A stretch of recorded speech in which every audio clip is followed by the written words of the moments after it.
Pemirsa, seorang chef asal Prancis rela turun ke jalan membagikan takjil gratis untuk warga di kota Bandung, Jawa Barat. Sang chef menyiapkan hingga 200 porsi takjil untuk dibagikan secara coba-coba.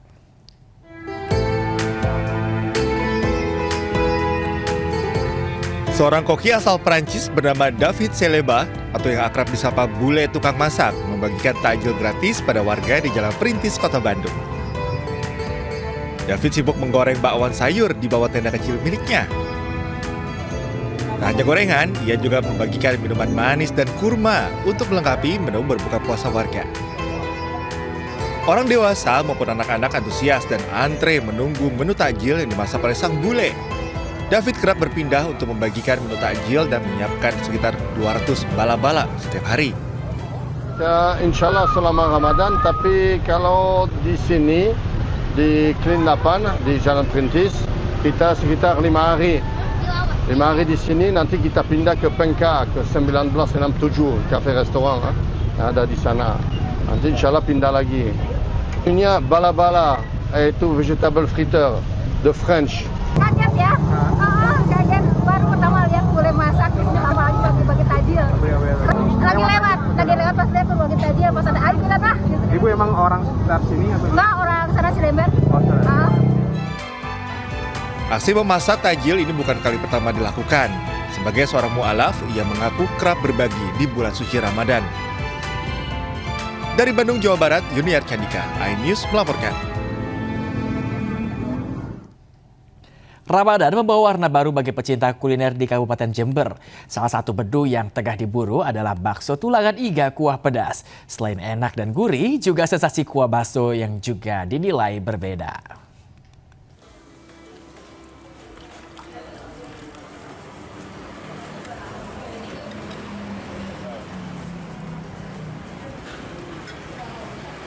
Jelang berbuka puasa, sebuah warung bakso di Jalan Citarum, Jember, Jawa Timur ini tak sepi pembeli.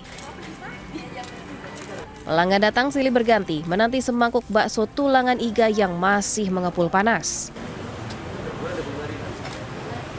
Menu ini mengandalkan potongan iga sapi yang diolah dengan teknik presto sehingga dagingnya empuk dan mudah lepas dari tulang saat digigit.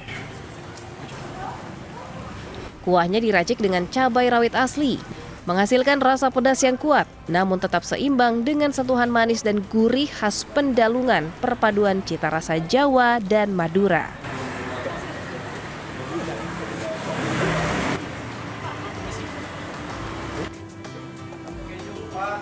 Sebuah mobil yang ditumpangi 3 orang tercebur ke saluran irigasi di Lampung Timur, Lampung.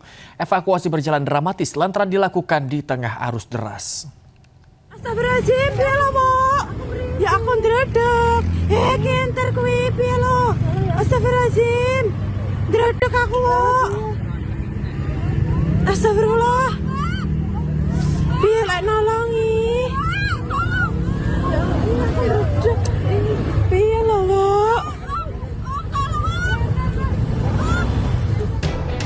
Viral di media sosial peristiwa terjeburnya sebuah minibus ke dalam saluran irigasi di Kecamatan Sekampung, Kabupaten Lampung Timur, Lampung. Salah satu penumpang berteriak minta tolong kepada warga yang berada di pinggir irigasi. Beruntung saja seorang pengendara yang melintas berhenti dan memberanikan diri terjun ke saluran irigasi, sehingga para penumpang dapat segera dievakuasi sebelum tenggelam bersama mobil yang dikendarainya. Sebelumnya mobil ini kecemplung di saluran irigasi karena minibus putih yang dikendarai warga Lampung Tengah hendak menyalip kendaraan lain. Namun naas, tepat di arah berlawanan terdapat 3 sepeda motor sehingga mobil pun menabrak lalu langsung terjun ke irigasi. 4 korban pengendara motor yang merupakan warga Lampung Timur akhirnya dilarikan ke rumah sakit terdekat. 2 diantaranya mengalami luka ringan, sedangkan 2 korban lainnya mengalami luka yang cukup berat sehingga harus menjalani operasi. Akan mendahului kendaraan di depannya, kemudian secara bersamaan dari arah yang berlawanan ada 3 kendaraan sepeda motor, sehingga kendaraan van minibus tersebut menabrak ketiga sepeda motor, kemudian hilang kendali masuk ke irigasi.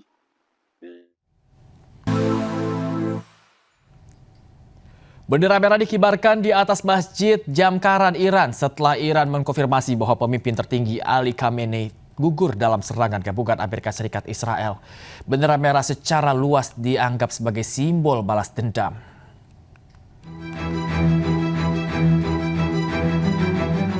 Bendera merah dikibarkan di atas Masjid Jamkaran Iran. Bendera dipasang pada tiang di kubah masjid dan dikibarkan petugas berseragam sambil memegang foto Khamenei. Di Iran, bendera merah secara luas dianggap sebagai simbol balas dendam dan dikibarkan selama periode konflik meningkat.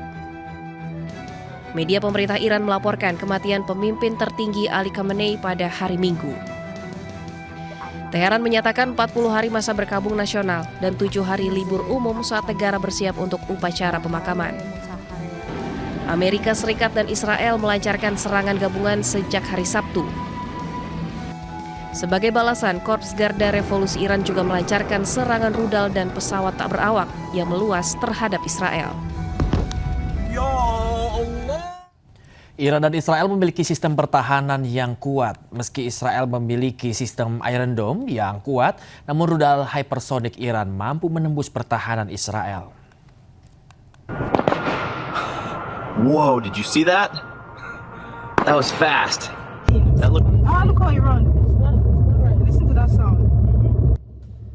Iran memiliki rudal hypersonic Fatah yang telah diluncurkan untuk serangan balasan ke Israel. Whoa, did you see that? That was fast. Rudal ini diklaim bisa melesat sangat cepat hingga mencapai Mach 15. Senjata canggih milik Iran ini disebut mampu menembus sistem pertahanan udara modern milik negara manapun.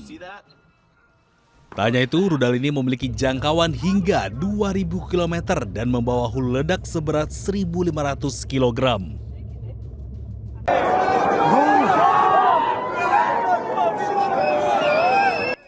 Sementara itu, meski tak secanggih Iran, Israel memiliki sistem pertahanan udara Iron Dome.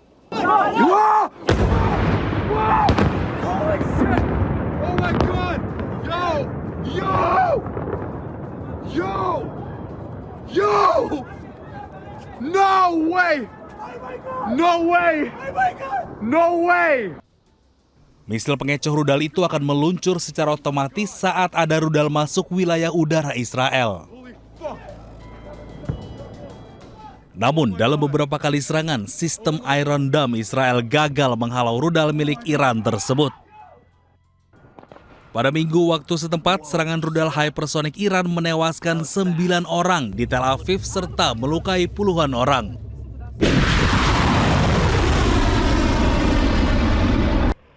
Warga Israel yang tewas akibat tembakan rudal Iran telah meningkat menjadi 10 orang dengan hampir 500 orang yang terluka.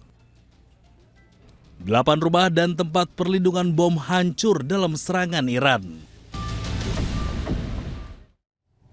Mencekam sebuah gondola dengan pekerja pembersih kaca berayun ditiup angin kencang. Seorang pekerja tewas terbentur. Ada orangnya itu. Dua pekerja bergelantungan saat diterpa angin kencang di atas apartemen di kawasan Surabaya Barat, Jawa Timur. Seorang pekerja yang tergantung bahkan terbentur dinding gedung. Dua pekerja terjebak di gondola yang berayun di ketinggian 25 lantai. Bahkan petugas kedaruratan kesulitan melakukan evakuasi terhadap para korban yang terjebak. Satu orang pekerja yang bergelantungan tewas dalam insiden tersebut, sementara seorang pekerja dalam gondola terluka dilarikan ke rumah sakit. Dievakuasi melalui lantai 25. 25 ya, jadi buka jendelanya.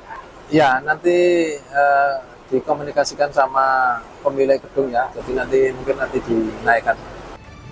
Kondisi gondola sudah berhasil diturunkan, namun evakuasi jenazah menunggu proses olah TKP. Dari Surabaya, Jawa Timur, Rahmat Ilyasan, iNews melaporkan.